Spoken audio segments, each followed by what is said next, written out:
جو پتھر لگا ہے مکے میں اس کا نام ہے حجر اسود. وہ پتھر جو شیو جی کے ساتھ سیدھے سورگ سے پرتھوی پر آیا تھا. شیو پاروتی کا ایک ہی جوڑا آیا نا سنسار میں, اور سب سے پہلا گھر وہاں بنا, اور اسی میں وہ پتھر لگا ہوا ہے جس کو ہمارے ہندو بھائی کیا کہہ رہے ہیں کہ وہ شیو جی کا پرتیک ہے. وہ شیو لنگ نہیں ہے, لنگ تو ہوا باڈی کا ایک حصہ, وہ ہے شیو لنگ. وہ پرکٹ چناؤ چن جو شیو جی کے ساتھ سیدھے سورگ سے پرتھوی پر آیا, وہ اس میں لگا ہے.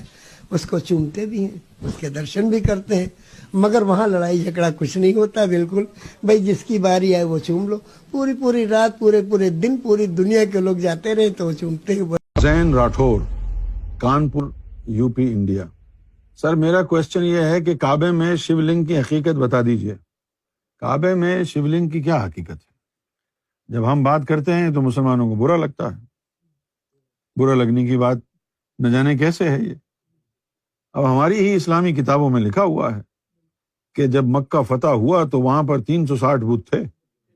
ہماری کتابوں میں لکھا ہے یہ. ہم نے تو یہ بات پڑھ کے آنکھیں ہماری جو ہے جواب دے گئیں, سن کے کان پک گئے. ہماری سمجھ میں تو کئی دفعہ آیا کہ فتح مکہ سے پہلے خانہ کعبہ میں اگر 360 بت تھے تو بت کہاں ہوتے ہیں؟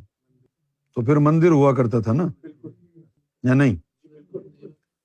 ہمارا مسئلہ یہی ہے, ہم سچی بات بولتے ہیں. جب ہماری سچی بات مسلمانوں کے فیور میں نہیں جاتی تو وہ کہتے ہیں یہ اسلام کا دشمن ہے. اور جب ہم سچی بات ہندوؤں کو کہتے ہیں تو وہ کہتے ہیں کہ یہ ہم میں لڑانے کے لیے آیا ہے. ابے ہم تو سچ بول رہے ہیں. اگر وہ کعبہ ہمیشہ سے کعبہ ہی تھا تو 360 بت کہاں سے آئے؟ اب رہ گئی بات کہ شیو لنگ کہاں سے آیا. تو میرے بھائی شیو لنگ جو ہے شنکر بھگوان اپنے ساتھ سورگ سے لائے تھے. اب میں اسلامی زبان بولوں, آدم علیہ السلام حجر اسود اپنے ساتھ جنت سے لائے تھے. بات تو ایک ہی ہے. شیو لنگ, شیو کا مطلب ہوتا ہے شنکر بھگوان جس کو ہم کہتے ہیں آدم, اور لنگ کا مطلب ہوتا ہے پتھر. تو آدم علیہ السلام جو پتھر لائے, شیو لنگ کا یہ مطلب ہے. اب شیو لنگ کی بات آئی ہے تو میں ایک اور آپ کو دلچسپ بات بتاتا ہوں. دیکھو جی, اصل شیو لنگ تو کعبے میں لگا ہے. اس کی نقل کے اوپر بھی بہت سارے مندروں میں شیو لنگ لوگوں نے لگائے ہوئے ہیں. اسی طرح کا ایک شیو لنگ جو ہے وہ پاکستان میں سندھ میں ایک جگہ ہے عمر کوٹ. عمر کوٹ پاکستان میں ایک مندر ہے وہاں, تو وہاں بھی ایک شیو لنگ لگا. 360 وہاں پر انہوں نے مجسمے بنائے. 360 ہی کیوں بنائے میں مسلمانوں سے پوچھتا ہوں, 360 ہی کیوں بنائے؟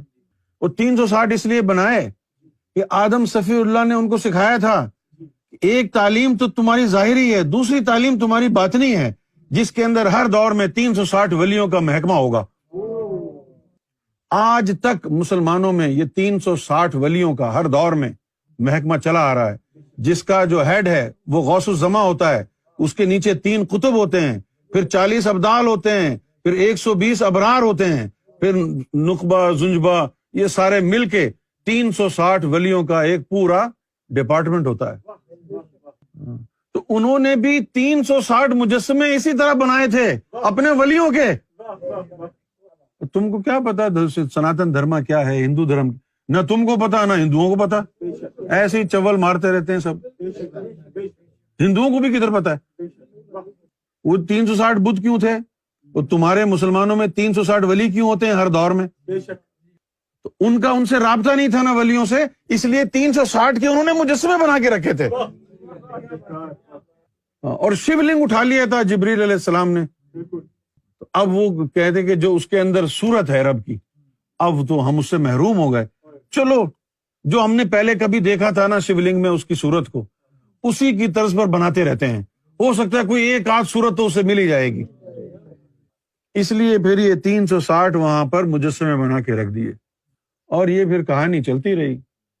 یہ کہانی جو ہے چلتی رہی, اور کچھ عرصہ بعد جو ہے ہندو تھے اس دور کے, انہوں نے تو اپنے ولیوں کے اوتار کے ان کے مجسمے بنا کے رکھے تھے نا, سمجھے. یہ جو آ گئے نا شر پسند, کچھ یہودیوں میں سے کچھ عیسائیوں میں سے, انہوں نے اپنے ماں باپ داداؤں کے مجسمے بنا کر رکھنا شروع کر دیے، اور اپنے ماں باپ، کسی کا دادا، کسی کا پڑدادا، اس کا مجسمہ بنایا ہوا ہے، اس کو پوجنا شروع کر دیا۔ اس کو اسلام نے حرام قرار دیا۔ اب تمہیں تو قرآن سکھانے والا کوئی ہے نہیں نا، تم نے سب کو لپیٹ دیا۔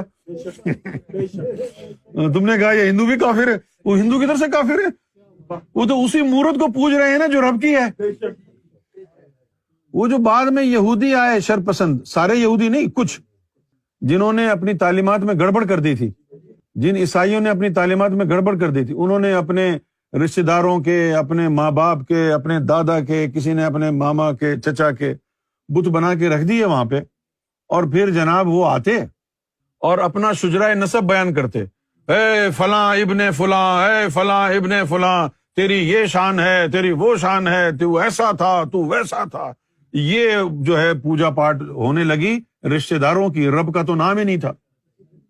اور پھر اللہ تعالیٰ نے قرآن میں جب آیت نازل کی، صحابہ کرام کو کہا کہ جب تم حج پہ جاؤ تو اتنی شدت سے اللہ کا ذکر کیا کرو جس طرح تم یہاں اپنے آبا و اجداد کا کرتے تھے۔ فاذکروا اللہ کذکرکم آباؤکم او اشد ذکرا، یہ ان کا وتیرہ بن گیا تھا۔ اب ہندو کے بارے میں تمہیں جو ہے مس انڈرسٹینڈنگ ہو گئی کہ یہ سالا کافر ہے، تو تمہیں تاریخ کا تو پتہ ہی نہیں ہے، اور نہ تاریخ میں یہ لکھا ہے۔ یا تو کسی کے سینے میں شیولنگ ہو، وہ جھانک کے دیکھے بتائے کیا ہوا ہے، تب تو پتہ چلے۔ تو بت کی پوجا کرنا حرام کیوں کہا اسلام نے؟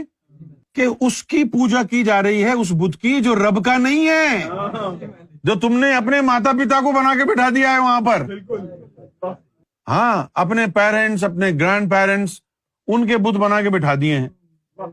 ان کے بارے میں کہا کہ یہ تمہیں کیا دیں گے، اور جو اس کی اپنی مورت تھی اس کے بارے میں تو اس نے کچھ نہیں کہا۔